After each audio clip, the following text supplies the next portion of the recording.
जय श्री कृष्णा। राधे राधे। माघ महीने का 19वां अध्याय। महर्षि वशिष्ठ जी के मुख से गंधर्व कन्याओं की मुक्ति के बारे में सुनकर महाराज दिलीप ने प्रश्न किया, हे गुरुवर, गंधर्व कन्याओं को क्यों शाप के भागी बनना पड़ा? वह गंधर्व कन्याएं किसकी पुत्रियां थी? उनकी कितनी संख्या थी तथा उनका क्या दोष था? माघ मास में उन्होंने कहा, माघ स्नान किया था। वे एक महर्षि लोमस द्वारा किस प्रकार उनके पापों को शापों का शमन हुआ, यह जानने की मेरी प्रबल जिज्ञासा है। महर्षि वशिष्ठ ने कहा, अत्यंत प्राचीन काल में कुबेर के अलकापुरी में 5 गंधर्व भ्राता निवास करते थे। उनके नाम से क्रमश सुख, संगति, सुशील, चंद्रकांत, सुप्रेम से सर्ववेदी थे। उन्हें पांचों गंधर्वों के 5 कन्याएं थी। सुख संगति की कन्या प्रसोदिनी, सुशील का सुशीला, चंद्रकांता के सुतारो, सुप्रेम की चंद्रिका तथा सर्ववेदी की कन्या का नाम सुस्वरा था। ये पांचों ही गंधर्व कन्याएं अतुलनीय रूपवासी से संपन्न थी तथा गायन, वादन एवं नृत्य कला से अत्यंत प्रवीण थी। जब ये यक्षराज कुबेर की सभा में अपना गायन, वादन तथा नृत्य प्रस्तुत करती थी तो संपूर्ण सभा सम्मोहित होकर रह जाती थी। एक बार वैशाख मास में यह पांचों गंधर्व कन्याएं गौरी पूजन के लिए सुंदर वस्त्राभूषणों से सज्जित होकर अपने वाद्य यंत्रों में तथा वीणाओं को लेकर वन में गई। वन में एक सरोवर के समीप पहुंचकर उन्होंने गौरी पूजन हेतु कमल पुष्प तोड़कर प्रारंभ कर दिया। इसके साथ ही उन्होंने उस सरोवर में स्नान भी किया। वस्त्र परिवर्तन, रोली, स्वर्णमयी बालुका से देवी पार्वती जी की प्रतिमा निर्मित की और रोली, चंदन, कुमकुम, अक्षत, कमल तथा परिजात पुष्पों से एवं धूप, दीप, नैवेद्य आदि से देवी का पूजन किया। गौरी पूजन के पश्चात उन्होंने प्रतिमा के सम्मुख गायन वादना करते हुए नृत्य करना प्रारंभ कर दिया।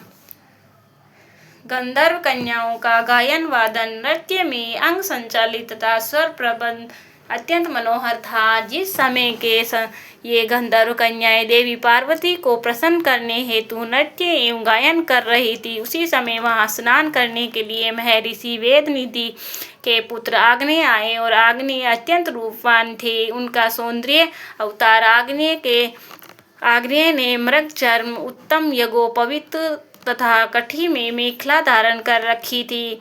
जब ये गंधर्व कन्याएं ने सौंदर्य के साक्षात अवतार ऋषि कुमार को देखा तो वह पांचों और रूप से प्रभामंडल के सम्मोहित होकर उन पर असक्त हो गई तथा विचारने लगी कि अतुलनीय सौंदर्यवान युवक कौन है। उन्होंने नृत्य तथा गायन त्याग कर उन्हें टटकती बांधकर निर्णय में नेत्रों से देखना प्रारंभ कर दिया। सभी गंधर्व कन्याएं सुमोहित और काम पीड़ित होकर विचार करने लगी, कही कि यह रूपवानी पुरुष कामदेव तो नहीं। गंधर्व कन्याएं ने हृदय घोषित हो चुके थे। उन्होंने सोचा, ये चाहे कोई भी हो पर ईश्वर ने इसे हमारे सीमित ही भेजा है। जिस प्रकार सौभाग्यशालियों को अपने पूर्व सत्कर्मों के फल से कोष की प्राप्ति होती है, उसी प्रकार भगवती पार्वती जी ने प्रसन्न होकर हमारे लिए ही भेजा है।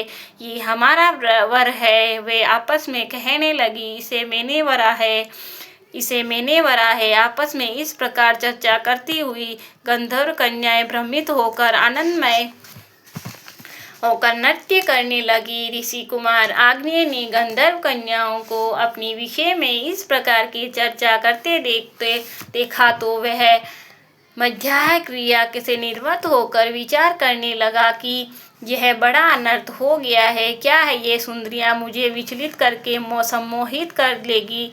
तब मैं किस प्रकार अपने धर्म और शील की रक्षा करूंगा? अतः मुझे यहाँ से चलना चाहिए। ऐसा विचार मन में करके ऋषि कुमार आग्नेय गंधर्व कन्याओं के अपने समीप पहुंचने के पूर्व ही अपने योग बल से अदृश्य हो गया। योग शक्ति से अदृश्य हुए ऋषि कुमार को अपने सामने न पाकर सुंदरियां प्यास से व्याकुल होकर मृगियों के समान दुखी और उद्वेलित हो गई। इन पांचों गंधर्व कन्याओं ने व्याकुल होकर ऋषि कुमार आग्नेय को बहुत ढूंढा पर वह नहीं मिला।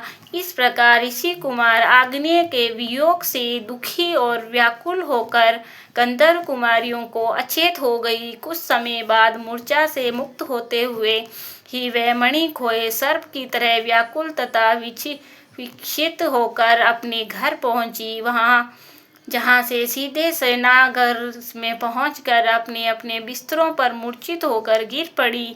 ने तो उन्होंने भोजन किया, ने ही किसी से कोई बात की। बोलो कृष्ण कन्हैया लाल की जय।